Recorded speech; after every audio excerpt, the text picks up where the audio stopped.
कर सकते हैं जहाँ पर आपने अपने प्रेमी को देखा नहीं है, बस उसकी कहानियाँ सुनी हैं, पर आपको उसकी कहानियों से ही उसके व्यक्तित्व से प्रेम हो जाता है।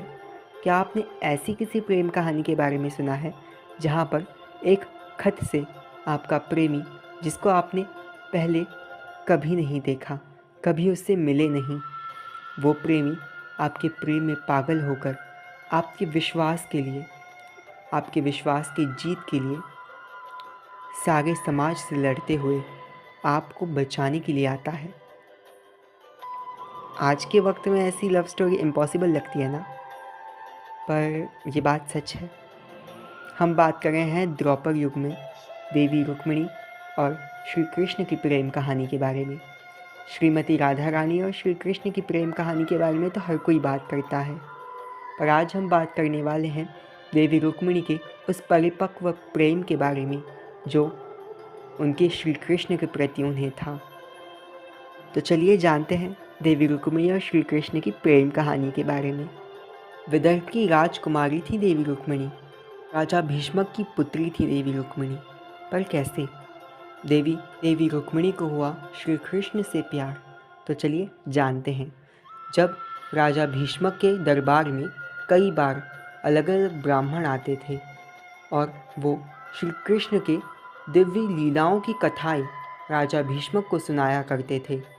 श्री कृष्ण की गोवर्धन लीला, श्री कृष्ण के कालिया मर्दन की लीला, श्री कृष्ण ने कैसे कंस, बकासुर, अघासुर ऐसे असुरों का वध किया, और इन्हीं कहानियों को सुनती थी देवी रुक्मिणी।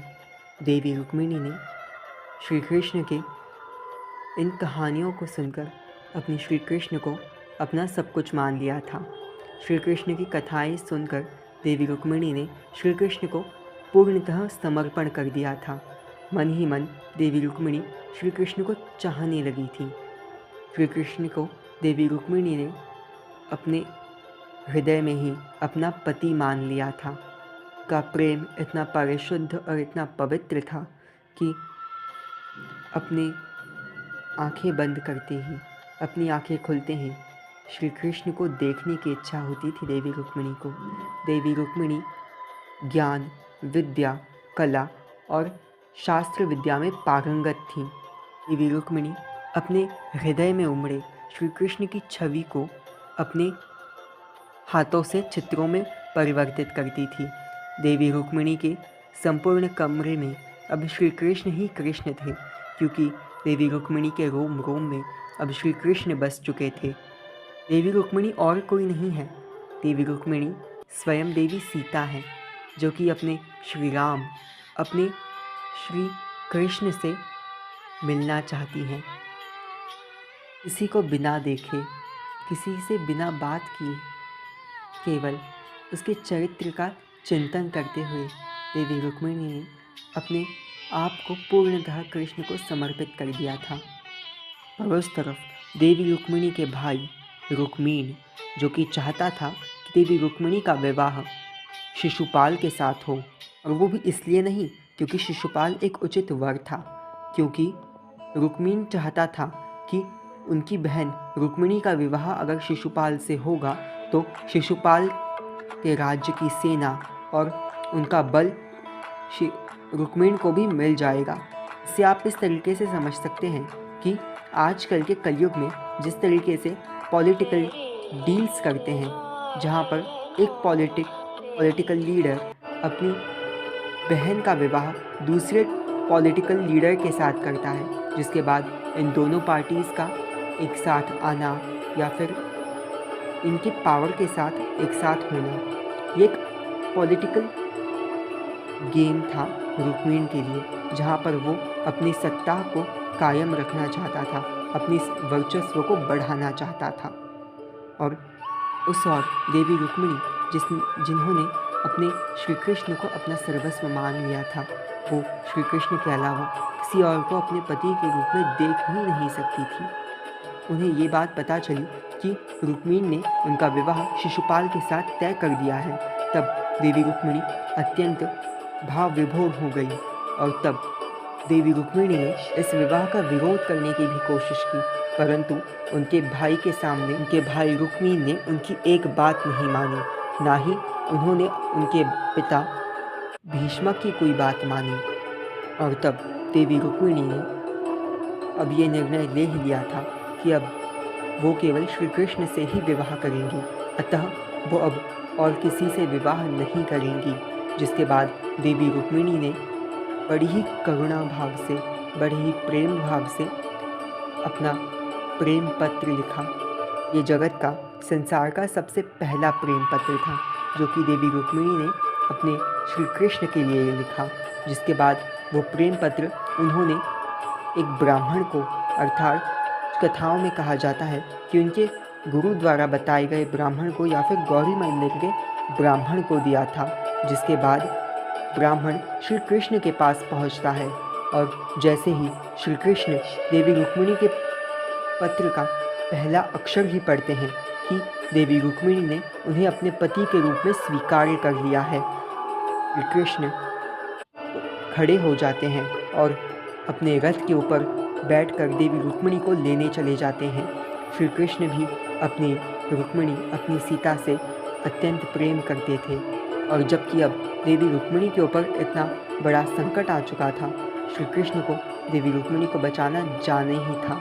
ग्रंथों में बताया जाता है कि श्री कृष्ण के उस दिन रथ का वेग भी इतना था कि पवन देव का वेग भी उस रथ के सामने कम लग रहा था। वायु की गति से भी ज़्यादा तेज़ उस दिन भगवान श्री कृष्ण अपना रथ चला रहे थे, क्योंकि उनकी रुक्मिणी का संदेश जो उनके लिए आया था।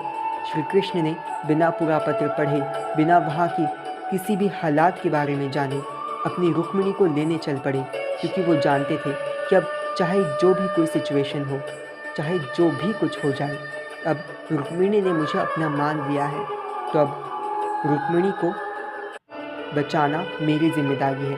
अब वहाँ पे कोई भी सिचुएशन हो, अब रुक्मिणी को उन्हें वहाँ से बचाना ही था। इस चीज़ को थोड़ा समझना आज के वक्त में थोड़ा कॉम्प्लिकेटेड हो सकता है, जहाँ पर एक के बाद दूसरा, दूसरे के बाद तीसरे रिलेशनशिप्स बदलते रहते हैं। यहाँ पर किसी को इतना सच्चे दिल से प्यार करना और किसी की सच्चे दिल से इतनी रिस्पेक्ट करना कि केवल उसके एक शब्द पर श्री कृष्ण भागे भागे देवी रुक्मिणी के पास पहुंच गए। और अब उस तरफ यहाँ पर देवी रुक्मिणी के विवाह का वक्त भी हो चला था, और इस तरफ श्री कृष्ण, उस तरफ जब श्री कृष्ण अपनी रुक्मिणी की ओर बढ़ रहे थे, उस तरफ देवी रुक्मिणी के विवाह का वक्त हो चला था, जहाँ पर देवी रुक्मिणी अपने विवाह के लिए सज्ज हो रही थी। जिसके बाद वो जानती थी कि उनके श्री कृष्ण अवश्य आएंगे और उनके कृष्ण को आना ही होगा उन्हें लेके जाने के लिए। रुक्मिणी ने अपने पत्र में लिखा था कि वो अपने श्री कृष्ण का इंतज़ार माँ गौरी के मंदिर में करेंगी, और अगर सूर्यास्त से पूर्व श्री कृष्ण वहाँ नहीं पहुँचे तो श्री कृष्ण को देवी रुक्मिणी समर्पित होकर अपने देह का त्याग कर देंगी, पर कृष्ण के अलावा और किसी से विवाह नहीं करेंगी। पूर्व काल में एक रीत हुआ करती थी, जिस अनुसार जिस भी राजकुमारी या फिर पुत्री का विवाह होने वाला होता था, वो देवी पार्वती अर्थात देवी गिरिजा के मंदिर में जाकर अपने उचित वर के लिए, अपने मन वांछित वर की प्राप्ति के लिए देवी पार्वती की पूजा किया करती थी।